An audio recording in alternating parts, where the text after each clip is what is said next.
જય કુલ ભંડારી, જય મા નર્મદા। આજે વૈશાખ વદ અમાસ, આમ તો દરેક અમાસ પિતૃઓ માટેની જ હોય છે 90%। એમાં પણ આજે શનિશ્ચરી અમાસ છે।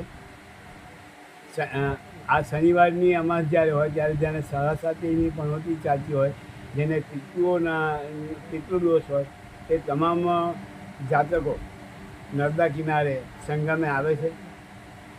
અહીંના વિદ્વાન બ્રાહ્મણો પાસે વિધિ કરાવી નર્મદામાં સ્નાન કરી અને કુબેરના દર્શન કરે છે। સાથે સાથે આવતીકાલે અધિક માસ શરૂ થાય છે।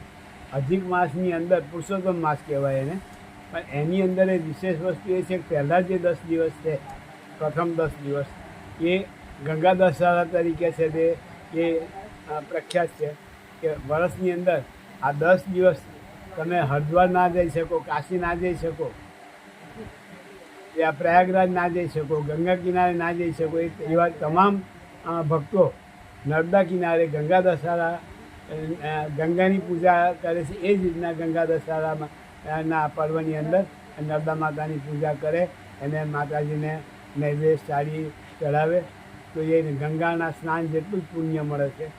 એવી અતિ પાવન આ અધિક માસ પુરુષોત્તમ માસ પણ શરૂ થઈ રહ્યો છે। આજે જેમ ગરમી વધે છે એમ ભક્તો પણ વધે છે। આજે ગરમી પણ ખૂબ છે અને લોકો પ્રસાદીનો પણ લાભ મા રેવા આશ્રમે લીધો છે। આપ પણ જ્યારે અમાસ ભરવા આવો ત્યારે મા રેવા આશ્રમની મુલાકાત લેજો અને ભંડારાનો પ્રસાદ લેજો, હરિહર કરજો। નર્મદા માતા સર્વને સુખી રાખે। જય કુબેર, જય કુબેર, જય કુબેર।